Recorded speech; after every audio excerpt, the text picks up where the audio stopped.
28 मई का बड़ा सबक, न्यूक्लियर डेटरेंस के 27 साल। मुख्तसरन पैनल से जानेंगे कि हमने 28 मई 98 का इम्पैक्ट 10 मई 25 पर देखा है, यहाँ से अगले 27 साल की मनसूबाबंदी।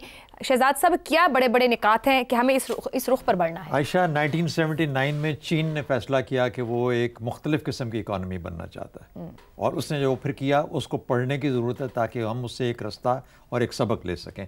1989 में 99 में इंडिया ने फैसला किया कि वो ऐसे नहीं रहेंगे, वो जो नेहरूवियन इकॉनमी है वो नहीं चलेगी, अब उनको बदलना है। उन्होंने जो फैसले किए और जिस तरीके से अपने आप को बदला, उसको भी पढ़ने की ज़रूरत है। पाकिस्तान बदकिस्मती से आज तक वो फैसला कर ही नहीं पाया कि हम किस किस्म की इकॉनमी बनना चाहते हैं। हमारी इकॉनमी एग्रो इकॉनमी भी रही है, हमारी इकॉनमी इंडस्ट्रियल इकॉनमी भी अयूब खान के ज़माने में बनी है, फिर जब ये शौकत अजीज़ साहब आए तो कंजप्टिव इकॉनमी बन गई, कंजम्पशन के ऊपर बेस करके। अब हम इंफॉर्मेशन इकॉनमी की बात करें। मसला ये है कि जो भी हमारे सोच वाले लोग हैं वो अपने 2-2, 3-3 साल गुजारते हैं। सिर्फ एक आदमी है एहसन इकबाल, और मैं उसको ज़रूर इस चीज़ की जिम्मेदारी भी दूंगा कि जिसको कि इतना लंबा अरसा प्लानिंग डिवीजन में मिला, लेकिन शायद उसकी कोई बात ही नहीं सुनता होगा। वरना अगर उसकी कोई बात सुने तो वो कम से कम 3 से 4 प्रोग्राम अभी 5 ईयर प्रोग्राम बना के दे चुके हैं इस मुल्क को। कभी क्या देते हैं, कभी क्या, लेकिन उसके अंदर कोई तसलसल क्यों नहीं आता? क्या वजह है कि हर 5 साल 10 साल के बाद ही has to give a new program? So सबसे बड़ा मसला कि हम कंसीव नहीं कर पाए कि हमें किस किस्म की आज के दौर में कर लें, अभी कर लें, और फिर उस तरीके से अपनी तालीम और अपनी लेबर फोर्स को ट्रेन करें उन रस्तों के ऊपर जिस किस्म की आप इकोनॉमी बनना चाहते हैं। ठीक हो गया। बच्चों को तालीम दें और उनको ट्रेनिंग दें उसके। दुरुस्त हो गया। ज़ैगम साहब, ना हम खुद फैसला कर पाते हैं कैसी मईशत, ना दूसरी मईशतों से सीख पाते हैं, तो फिर वे फॉरवर्ड किया अगले 27 साल के लिए।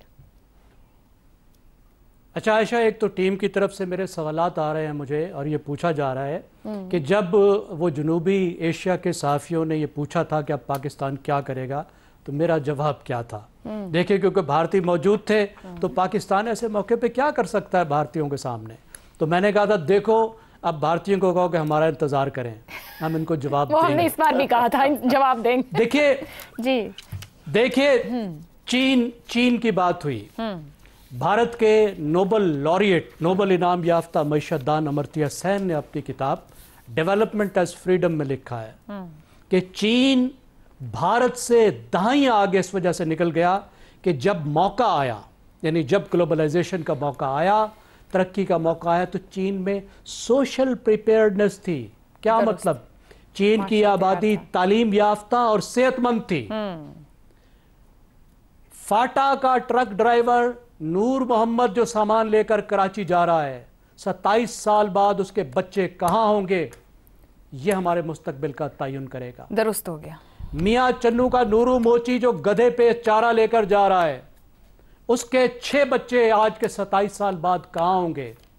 वो भी गधे लेकर फिर रहे होंगे, दुरुस्त हो गया, या कोई AI का प्रोग्राम चला रहे होंगे। दुरुस्त हो गया। ये चीज उस चीज का तयन करेगा। ठीक तो है। हमारी असल न्यूक्लियर पावर हमारी अगली नस्ल है, अगली नस्ल है, हमारा मुस्तकबिल वो है। दुरुस्त हो गया। रज़ा रूमी साहब, आपके ख्याल में यहाँ से आगे 27 साल हम आज जहाँ खड़े हैं, हम तैयार हैं बदलने को?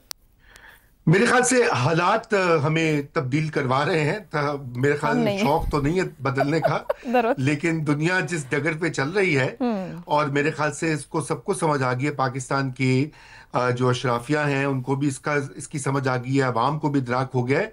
अब सवाल यही है कि किस तरह से अगली जो आपने कहा आने वाली दिहाइयाँ हैं उसमें पाकिस्तान को किस डगर पे चलना चाहिए। तो देखिए, अभी मईशत की बात तो हो ही गई है, ये ज़माना टेक्नोलॉजी और स्किल्स का है, और स्किल्स के बगैर जो है, आप ये जिक्र हुआ, चीन का जिक्र किया गया, वियतनाम को देख लीजिए, जो सक्सेसफुल मॉडल्स हैं, लातीनी अमेरिका के ममालिक को देख लीजिए, या और जगह हैं जहां पर ये तवज्जो दी गई है इंसानी तरक्की के ऊपर, और इंसानी तरक्की और इंसानी वसाइल जो है उनको किस तरह बरूए कार लाकर मईशत को फरोग दिया जाए और एक इकोनॉमिक डेवलपमेंट की तरफ बढ़ा जाए, जिसे कहा जाता है एक डेवलपमेंटलिस्ट स्टेट। अब हमारा दिफा जो है वो मजबूत हो चुका है। अब अगला जो स्टेज है वो ये कि हमने किस तरह से एक डेवलपमेंटलिस्ट स्टेट चीन की तरह, वियतनाम की तरह, या दीगर इस तरह के ममालिक की तरह, साउथ कोरिया की तरह बढ़कर अपनी मईशत को और अपने अवाम को मजबूत करना है,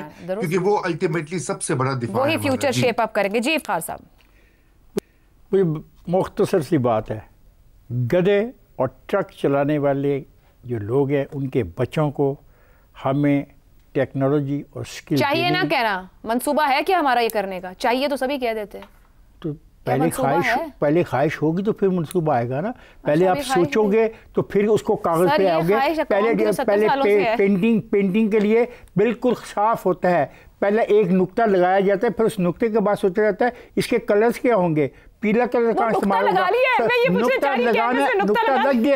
नुक्ता लग गया। आज की जो डिबेट है, जो हमारे दोस्तों ने जो ख्यालात का इज़हार किया, यही नुक्ते होते हैं। दुनिया में इन्हीं लोगों की बातों पर अमल करके किताबें लिखी जाती है और मंसूबे बनाए जाते हैं। ये बेचारे कह रहे हैं कि मंसूबा बनाने के लिए नुक्ता लगा दिया गया है। बहुत शुक्रिया तमाम मौलों का। प्रोग्राम का वक्त खत्म हुआ, इजाजत दीजिए, अल्लाह हाफ़िज़।